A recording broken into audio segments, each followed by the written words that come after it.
Hey guys, welcome back to Critical Flick. Today I'm going to talk about My Hero Academia, the movie. So, My Hero Academia, the movie, or My Hero Academia, the two heroes, I've seen it both ways, is basically the first film in this franchise. So I really enjoy My Hero Academia. It's probably my favorite anime right now. I don't know if it tops being my favorite anime of all time. It's still fairly new. I'd like to see how it progresses. I actually do really enjoy anime, and I would like to talk about anime more on this channel, but I feel like it's so hard to talk about it because there's so many episodes and so many franchises, but I really wanted to jump into this movie. So I got pretty lucky that they actually did have a showing of this movie in my area. It's been showing both in Japanese and dubbed in English. I personally watch a lot of my anime dubbed in English. I know some people like it in the original Japanese format, but there's some that I like that way and some that I like in English, and it really depends on how I start it. Like, My Hero Academia, I started watching in English, so I feel like I have to always watch in English. Put in the comments down below, do you like watching your anime in English or in Japanese? Because I feel like maybe once you start watching it one way, at least for me, I can't change because I'm so used to these characters and how they sound in English that I tried watching it in Japanese and it wasn't the same for me. I feel like it changed the characters. So I feel like maybe I'm not the only person that's like this. Put it down in the comments below and let me know how do you watch your anime. So anyway, jumping back into the movie. So this movie takes place when All Might takes Midoriya to the Eye Expo on Eye Island, and basically it follows the same formulas of a story arc in the My Hero Academia series. So I'm going to try not to get too much into spoilers. I think this is a movie you could really enjoy, especially if you like My Hero Academia. I think you won't be disappointed by this film.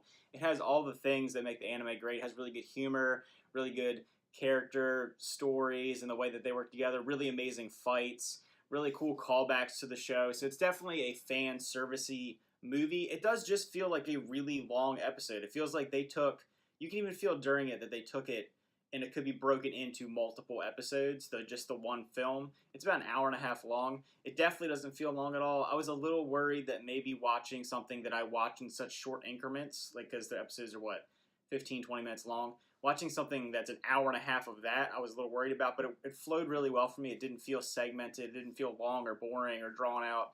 I thought it was really enjoyable. You do get almost all of the characters back in this movie in some capacity. I was kind of expecting from seeing the little tease of it at the end of the last couple episodes that it was going to be mostly just Midoriya and All Might, and it was going to kind of dive into All Might's past. And you do get a little bit of All Might's past, not a lot. I kind of was expecting a good deal more. You only get a scene or two, but Midoriya really does come into his own more in this movie, and I really like that about it. I liked seeing him really kick ass and, finally become, not really full on become, but kind of be more of a hero, not be confused and kind of just take action. And you see glimpses of how he's going to control One for All. It's really cool. That was my favorite part of the film, seeing his interaction with All Might, his development, and kind of, in a way, just seeing him fully get a reign on some aspects of the powers. As for the other characters, some of them had some cool moments. It really obviously played into the things that you're used to seeing in the film. You have Bakugo being crazy, but then he actually had a moment where he was a little more heartfelt, and I liked that. You get to see Mineta be his weird self, but he also gets a moment to shine in the film. You get to see Ida, being his crazy, over-the-top self, where he's just trying to be controlling and do the right thing all the time. And I think it worked. It's interesting seeing these on the big screen and seeing it as a movie. It's different. It's different than watching it in my living room on my TV. And I love seeing it with all these other fans. The theater was almost sold out, and seeing people laughing and clapping and loving the comedy of it, the relationships of it. It's just great. If you really enjoy anime and you ever get a chance to go see one of the standalone films or one of the films in the franchise in a theater, I recommend doing it. It's fun. It's almost like going to a Marvel movie with a group of people that love Marvel, or going to any big franchise where you're going to be around a bunch of fans of it. It was really fun. I don't really want to talk a whole lot about the story of the movie itself. I will say that the story is a little basic, but it does move the plot of the franchise along a little bit. You learn a little more about how some of the powers work, especially dealing with a certain villain of the past, which kind of crops up in the film. You get to learn a little bit more about how All for One works and One for All works, and how everything got to where it is now. And it is cool seeing these characters interacting with some outsiders. There's some new characters that are introduced into this film. For example, David Shield is one of All Might's friends from way back in the day when he was living in America, and his niece is in it, and her interaction with Midoriya, I really enjoyed it. It kind of showed him being a hero, and her not having a quirk really helped with explaining how he could have turned out, or how people who don't have quirks can be heroes. Because that's the one thing I liked about My Hero Academia, but it is a little weird that you have Midoriya, who's like, he's quirkless, how's he going to be a hero? He really wants to be a hero, he wants to do everything he can, even though he doesn't have any powers, but then he gets the powers. How would that have worked if he didn't get the powers? I mean, can you still be a hero without a quirk? Because in reality, All Might says to him that, you can be a hero, you can do this.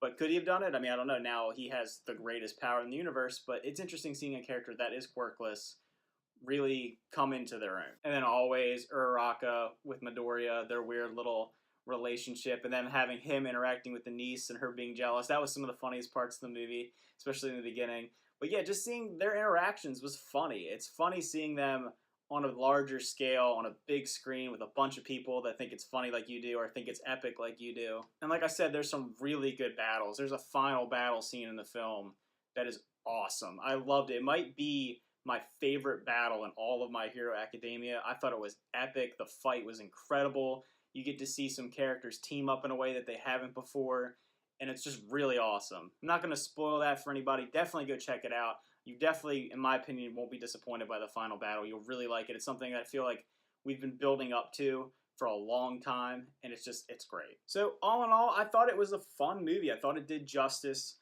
to the anime. I think if you are a fan of the anime, you will really enjoy it. You'll have a lot of fun with it. It doesn't try to do anything to be a little more mainstream or less goofy. Like, I know some anime films kind of get away from their characters and the inside jokes to be more for a mainstream audience. But this didn't. It stuck with what My Hero Academia was. It felt like a long episode. It didn't feel like it was forced or just to make money. I really did enjoy it. It moved the story along a little bit. You got to see a little bit more from these characters. The only thing I will say is timeline-wise, it is, for me at least, because I watch it after it's aired. So the timeline of it was a little confusing to me. I'm not quite 100% sure where it takes place. I believe it's before they go to the licensing exams, because they mentioned in the film that they don't have their licenses yet. So I will say, definitely check it out. If you like My Hero Academia, you'll really like it. If you enjoy well-made anime, you'll really like it. You like the big fights, you like the comedy, you like everything about it, you'll enjoy it. And if I were to rate this film, I would give it a 8 out of 10. I thought it was great. I thought it served what it was trying to do. I thought it was really enjoyable. It did everything I enjoy about the anime, and expanded on the characters, expanded on the powers, big epic fights, funny lines, cool interactions. Couldn't really ask for more. Alright guys, thanks for watching. Remember to like and subscribe. And in the comments below, tell me, what's your favorite anime? What's your favorite anime movie? I mean, it's the first time I've seen one in theaters, so what's your favorite anime movie, your favorite experience with anime? I just want to talk about anime down below. I know I never talk about it on this channel. We very rarely ever bring it up, but yeah, let me know what you think, and see you next time.